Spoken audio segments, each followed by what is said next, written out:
नमस्कार। आप सुन रहे हैं धर्मवीर भारती की मशहूर रचना गुनाहों का देवता भाग 3। दोनों उठकर एक कृत्रिम कमल सरोवर की ओर चल दिए जो पास ही में बना हुआ था। सीढ़ियां चढ़कर उन्होंने देखा कि एक सज्जन किनारे बैठे कमलों की ओर एकटक देखते हुए ध्यान में तल्लीन है। छिपकली से दुबले पतले बालों की एक लट माथे पर झूमती हुई। कोई प्रेमी है या कोई फिलोसफर है? देखा ठाकुर? नहीं यार, दोनों से निकृष्ट कोटि के जीव हैं ये कवि हैं। मैं इन्हें जानता हूँ। ये रविंद्र बिसरिया है, एमए में पढ़ता है। आओ मिलाए तुम्हें। ठाकुर साहब ने एक बड़ा सा घास का तिनका तोड़कर पीछे से चुपके से जाकर उसकी गर्दन गुदगुदाई। बिसरिया चौंक उठा, पीछे मुड़कर देखा और बिगड़ गया। ये क्या बदतमीजी है?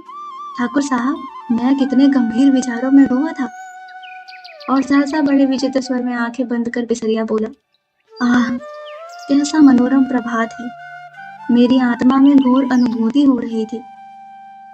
कपूर बिसरिया की मुद्रा पर ठाकुर साहब की ओर देखकर मुस्काया और इशारे में बोला, है यार शगल की चीज, छेड़ो जरा। ठाकुर साहब ने तिनका फेंक दिया और बोले, माफ करना भाई बिसरिया, बात यह है कि हम लोग कवि तो है नहीं, इसलिए समझ नहीं पाते। क्या सोच रहे थे तुम? बिसरिया ने आंखें खोली और एक गहरी सांस लेकर बोला, मैं सोच रहा था कि आखिर प्रेम क्या होता है, क्यों होता है, कविता क्यों लिखी जाती, फिर कविता के संग्रह उतने क्यों नहीं बिकते जितने उपन्यास या कहानी संग्रह के। बात तो गंभीर है, कपूर बोला।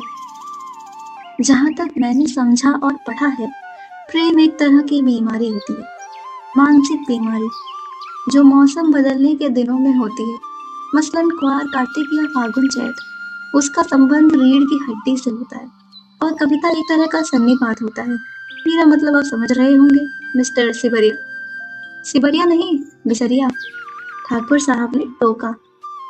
बिसरिया ने कुछ उजलत, कुछ परेशानी और कुछ गुस्से से उनकी ओर देखा और बोला, क्षमा कीजिएगा, आप या तो फ्राइडवादी हैं या प्रगतिवादी, और आपके विचार सर्वदा विदेशी हैं।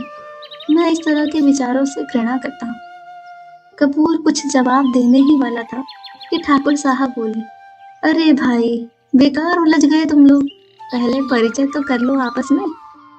ये हैं श्री चंद्र कुमार कपूर, विश्वविद्यालय में रिसर्च कर रहे हैं, और आप हैं श्री रविंद्र बिसरिया, इस वर्ष एमए में बैठ रहे हैं, बहुत अच्छे कवि हैं। कपूर ने हाथ मिलाया और गंभीरता से बोला, क्यों साहब, आपको दुनिया में और कोई काम नहीं रहा जो आप कविता करते हैं?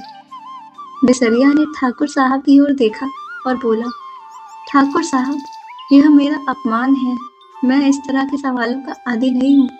और उठ खड़ा हुआ। अरे बैठो बैठो, ठाकुर साहब ने हाथ खींचकर बिठा लिया।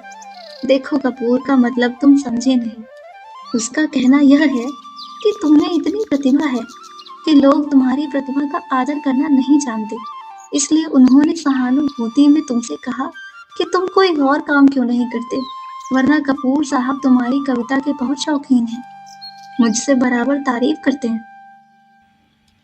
आगे का भाग सुनने के लिए हमारे चैनल को सब्सक्राइब करें। धन्यवाद।